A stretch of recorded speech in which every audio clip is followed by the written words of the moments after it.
Aitaren eta semearen eta espiritu santuaren izenean jauna zuekin senideok aitor ditzagun humiltasunez gure pekatuak misterio santuak behar bezala ospatuan izateko. Erruki jauna, Kristo erruki jauna, erruki dakigula jainko guzti zantzua eta gure pekatuak barkaturik eraman gaitzala betiko bizitzara. Egin dezagun otoituz, hoi jainko zugan itxaroten dutenen indarra, entzun bihotzonez gure otoitza, eta zu gabe gizakiaren ahulezia ezpaita ezertarako gai, emaiguzu beti zure graziaren laguntza, zure aginduak betez, zuretzat atsegingarri izan gaitezen, gogoz eta egitez.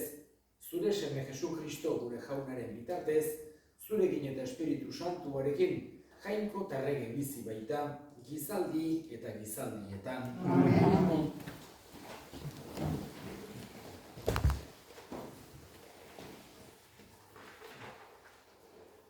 Erregeen liburutik. Garai hartan, bazuen Nabot Jezraeldarrak mahasti bat. Ahab, Samariako erregearen jauregi ondoan. Ahab onena mintzatu zitzaion Naboti. Emaidazu zure mahastia. Nik baratzetarako izan dezadan. Nire etxearen ondo-ondoan dago eta. Ordainez emango dizut beste mahasti bat hobea. Edo nahiago baduzu dirutan haren balioa. Baina Nabotek esan zion Ahabi. Ez dezaidala jainkoa utzi arbasoengandiko ondarea zuri ematea. Triste eta haserre joan zen Ahab etxera. Nabot Jezraeldarrak eman zion erantzun honengatik. Ez dizut emango nire arbasoen ondarea. Oe gainean etzan zen aurpegia zoko aldera itzuri eta ez zuen jan nahi izan.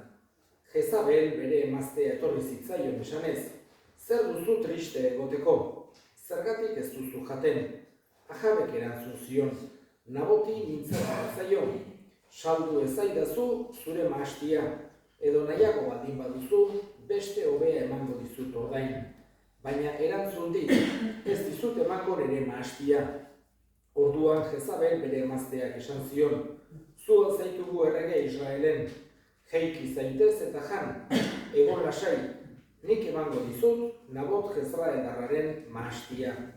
Idatzi zituen agiri batzuk Ahaben izenean, eta errege situz jo eta bidali zizkien. Naboten hirian, arekin batean bizi ziren zahar eta ondizien. Agiri horietan idatzirik zegoen. Agindu ezazue baraue bat, eta esebierazi Nabot, herriko handizkien artean. Ipinitzazue haren ondoan bi gizon gaizto, eta sala dezatela esanez, jainkoa eta errege madarikatu dituzu, eta eraman ezazue kanpora eta harrikatu hil arte. Naboten herritarrek, harediriko zahar eta handizkiek egin zuten Jezabelek bidalitako agirietan agindua zegoena. Agindu zuten baraua, eta Nabot handizkien aurrean zuten. Orduan, bi gizon gaiztoak etorri ziren, haren ondoan jarri eta honela salatu zuten. Nabotek jainkoa eta errege madarikatu ditu. Hiritik kanpora eraman zuten Nabot, harrikatu zuten eta hil. Gero bidali zioten Jezabeli garria. Nabot harrikatu dute eta hil da. Jakin zuenean Jezabelek Nabot harrikatu zutela eta hil zela, esan zion Ahabi. Jeiki eta Nabot Jezraeldarrak saldu nahi zizun mahastiaren jabe egin zaitez. Nabot hil da, ez da bizi. Nabot izela jakin zuenean, jeiki zen Ahab eta Nabot Jezraeldarraren mahastira jaitsi zen, haren jabe egiteko. Jaunak esanak. Erantzun salmoa, adi ezazu jauna nere intzigia. Entzun jauna nere eskaria, adi ezazu nere intzigia. Zaude erne nere deada lotxera, ene errege eta ene jainko.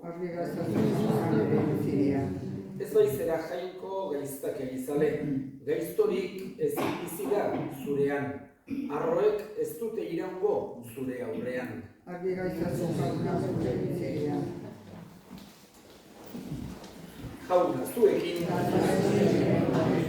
Jesu Kristoren Evangelioa San Mateoren liburutik. Aldi hartan, Jesusek honela esan zien bere ikasleei. Erantzuna duzue nola dagoen agindua, begiari begia, hortzari hortza. Nik ordea hau diozuet, ez egin gogor gaitz egiten dizunari. Baizik eta norbaitek eskuineko masailean jotzen bazaitu, eskain ezaiozu bestea ere. Auzitara eraman eta jantzia kendu nahi dizunari, emaiozu soingainekoa ere.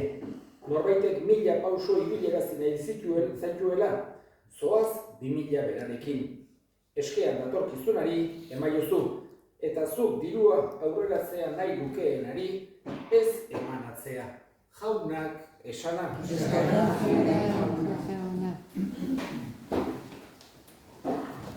Jesusek bere garaiko zenbait ohitura eta egiten ziren gauzak eta konfirmatu egiten ditu. Baina beste batzuk ere aldatu. Ohartzen gera, zenbait gauz oso sarturik zeudenak bere garaien ez Bibliak hala eskatzen zuelako, baizik eta haien interpretazioak eta haien usadioak eta modu hortan aiatzen ziren hortara eta horietako zenbait gauz Jesusek aldatu egiten ditu bere garaiko zenbait ohiturak. Eta bat dugu gaurko evangeliotan entzun duguna. Talionen legea hain zuzen ere, honek eskatzen zuen mendekua edo rebantxa nolabait neurtua, mugatua izatea. Pertsona batek begi bat ateratzen bazizun, zuk berari begi bat ateratzen nion eta ez biak esate baterako. Hau da, oixa San Piskoan esateko modu nolako muga bat, errebantxa eta mendekua eta gehiegizkoa izan etzedin. Eta jende gehienak ontzat ematen zuen errealitate hau. Baina, jakina, horrek ere, kartzen ditu bestelako zailtasunak horregatik, Jesusek askozaz ere gehiago eskatzen du. Esaten du, hau esan zaizue, begiari begia, hortzari hortza, nik ordea hau diozue. Ez egin gogor, gaitz egiten dizuenari, masailea jotzen zain bazaitu, eskain ezaiozu beste masaila, eta horiek denak esaten dizkigu Jesusek. Honekin, ez du esan nahi Jesusek, justoa dena guk defendatu behar ez degunik. Ez digu esan nahi hori Jesusek. Hau da, beste gaineko gauza guztiekin inkoherentea izango litzateke modu horretan entenditzea. Ez dela sekulan gure burua defendatu behar, ez degula dena ontzat eman behar degula, edo zein agresio, edo zein injustizi, ez da hori Jesusek eskatzen diguna. Jesusek, esan genezake, hemen eskatzen diguna da, mendeku goserik eta gorrotorik ez edukitzea. Naiz eta pertsona batek kalte egin, ez dezagula bilatu berari halako kaltea eragitea. Baina horrek ez du esan nahi, gure burua defendatu ez dezakegunik, edo justiziara jo eta justiziak horren aurrean halako zerbait egin dezan. Horrek ez du ukatzen, baina bai mendekua. Gure eskutik justizia hartu nahi izatea, besteai kalte eginez, bestean kontra eginez, hori da Jesusek nahi ez duena. Eta gure bihotzean gorrotorik ez edukitzea. Horrek ez du esan nahi guk gaizki dagoena modu hortan ikustea gaizki dagoela. Eta ukatzea edo guk hori horren kontra egitea hori ez du ukatzen Jesusek. Baina bai bihotzean gorrotoa sentitzea. Beti bilatu behar dugu konponbidea albada, barkamena albada, adiskidetzea albada. Beti ezingo da, baina behintzat kristauaren bihotzak hor inarak egin behar ditu. Hortara aiatzeko. Ez egoerak okarrera joan daitezen, baizik eta beti hobera. behintzat kristauaren partetik, hori da Jesusek eskatzen diguna. Horregatik, halako eskuzabaltasun puntu bat importantea da. Gatazkak, arazoak konponduan izateko beti behar da humiltasun eta eskuzabaltasun puntu bat. Gainekoan ezinezkoa izaten da. Oain egia da, batzutan horrela ere ezinezkoa izan daiteke. Baina behintzat pertsonak bere partetik edo bere esku dagoena jartzen balin badu, saiatzen balin bada, bihotzean gorrotorik ez balin badu borondatea adiskidetze batera jatzeko, barkatzeko damua dagoenean edo barkazio eskatzeko gaizki jokatu duenean, horrek gauzak asko errazten ditu eta mesede handia egiten dio bai pertsonari bai gizarteari. Azken finean, gorrotuak norberari egiten dio kalte aurrena eta mendeku goseak baita ere. Hoxe da Jesusek erakutsi nahi diguna, ez bakarra mendekua neurtua izatea, baizik eta mendeku goserik ez eukitzea, mendeku bila ez ibiltzea. Baina, lehen esan den bezala, horrek ez du galerazten justizia bilatzea edo nork bere eskubideak defendatzea. Eskatzen dugu Jesusei eman dezaigula olako bihotza. Bere bihotza olakoa zan, ikusten dugu beti barkatzeko prest, denak maitatzeko prest, baita bere etsaiak, bera maite ez zutenak edo bera borrotatzen zutenak ere. Eskatzen diogu, guri ere eman dezaigula berearen antzekoa izango den bihotza bat. Eta egin ditzagun orain gure eskariak. Eskatuko dugu, gaurkoan batez ere gerran dauden toki guztietan sufritzen ari diren pertsona guzti horien alde. Buka daitezela gerrak arki dezatela behar duten laguntza eska dezaiogun jaunari. Eta gure hildakoak ere gogoan hartuko ditugu. Gaurko meza santuan bereziki gogoan izango ditugu Batiste Urkiolan, Andres Zestau, Jose Hornoz, beste intentzio partikular bat, jaunak bere baitan hartu eta handik gure alde egin dezaten eska dezaiogun jaunari. Entzun aita ona, bihotzez egiten dizkizugun eskariak Jesu Kristo gure jaunaren bitartez.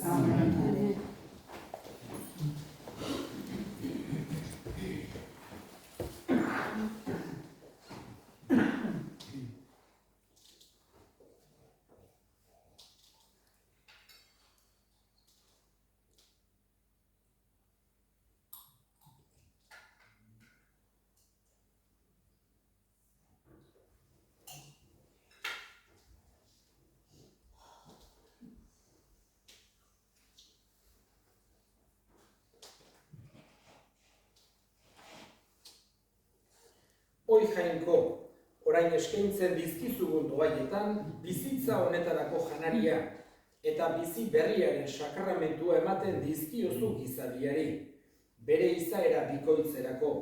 Egizu, gure gorputzarimak ez daitezela inoiz ere laguntza horiek gabe gerta Jesu Kristo gure jaunaren bitartez. Jauna zuekin, gora bihotzak, eskerrak jangoiko gure jaunari. Egokia bai eta zuzen bidezko eta salbagarri non nahi eta beti guk zuri eskerrak ematea jauna. Aita guztiz santu, jangoiko al guztidun betireko horri, ez duzu gure gorespenen beharrik, baina zure doaia dugu zuri eskerrak ematea. Gure kantuek ez dizute zuri eintza handiagotzen, baina bai guri salbamena ematen Jesu Kristo gure jaunaren bitartez. Horregatik, santu eta ingelu guztiekin batean, goresten zaitugu pozez beterik kantatzen dugula. Amen.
itzazu bada, santu ogi ardo hauek zure espiritua isuriz, Jesu Kristo gure jaunaren gorputz eta odol egin daitezen guretzat. Berak, saldu zutenean eta bere gogoz gurutzera zikoala, ogi hartu eta eskerrak emanez zatitu zuen eta bere ikasleei eman zien esanez. Hartzazue eta jan guztiok ontatik, hau nere gorputza data, zuentzat emango dena.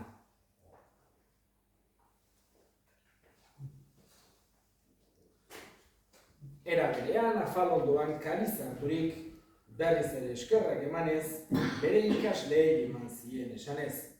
Hartzazue eta edan guztiok ontatik, hau nere odolaren kaliza data, itun berri eta betikoaren odola, zuentzat eta askorentzat pekatuak barkatzeko isuriko dena. Egizue hau nere odoigarri.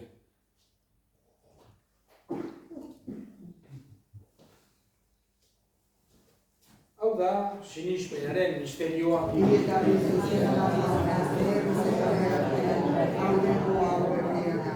Horregatik jauna, zure semearen eriotza eta piztuera gogoratu, bizian logia eta salvamenaren kaliza eskaintzen dizkizugu zuri eskerrak emanez. Aldarea zure serbitzari onartu behituzulako. Eta apalki eskatzen dizugu Kristoren gorputzen odol hartzen ditugunok Espiritu Santuak bat egin gaitzala. Gogoan izan jauna mundu guztian zabaldurik dagoen zure eliza. Eramazu maitasun osora Frantzisko gure ita santuarekin. Florentzio gure hartzaiarekin eta elizkizon guztiekin batean. Era berean izan gogoan jauna, pizteko itxaropenean joan diran gure senideak eta hildako guztiak. Bereziki Batiste, Urkiola, Andres Zestau, Xeronoz, beste intentzio partikular bat, harritzazu zure horpegiaren argitan. Erruki zarkizkigu arren, guk guztio betiko bizia irits dezagun. Jainkoaren ama Maria Virginia Doatsuarekin, haren senar Jose Santuarekin, apostolu santuekin eta gizaldi guztietan, gure adiskide izan diren santuekin, haiekin batean gure zaitzagun Jesu Kristo zure semearen bitartez. Honen bitartez, honekin eta honengan, zuri aita jangoiko alguztidun horri Espiritu Santuarekin batean, ospe eta hitza guztiak gizaldi eta gizaldi guztietan. Salbatzaileak, aginduta erakutsiari jarraituz, bildur gabe esan dezagun. Gure erazietan zerra, santua izan zure izena, etorri zure reinoa, egin zure nagia zegoan bezala gureak ere, nahi duzu gaur egunotako horia, barkatu gure zorrak, gure ezuzunak barkatzen dion zizkero, eta ez duten atera gaitzazu jauna gaitz guztietatik, emai duzu pakea gure egunotan. Zure errukiari esker, pekatutik garbi bizi daitezen eta estualdietan sendo, betiko zorionaren itxaropenean, Jesu Kristo gure salbatzailea noiz etorriko den zai gaudela.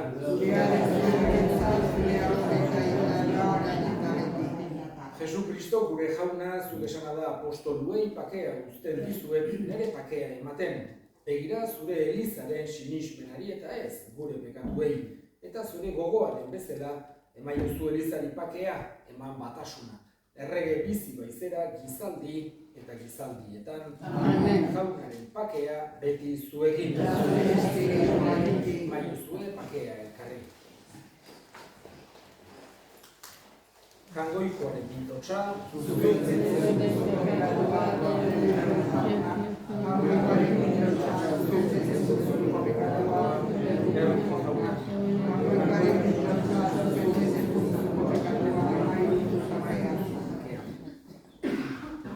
Ona hemen jangoikoaren bintotxa ona munduko pekatua kentzen duena zoriontsuak jaunaren maira deitu.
jauna hartu dugu sakramentuak feudunok zurekin bat gerala adierazten duen bezala, egin bezala Elizaren batasuna Jesu Kristo gure jaunaren bitartez. Amen. Jauna zuekin bedinka zaitzatela jainko guziadunak, aitak eta semeak eta Espiritu Santuak.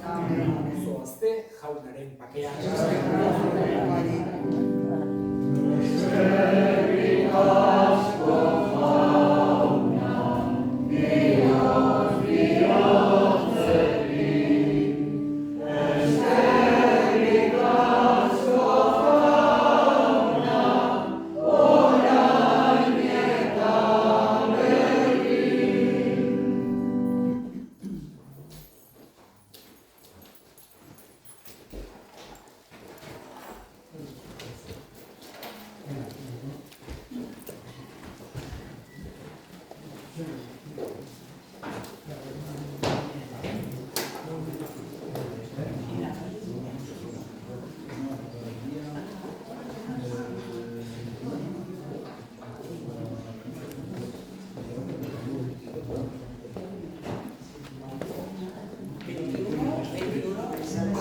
Yepa.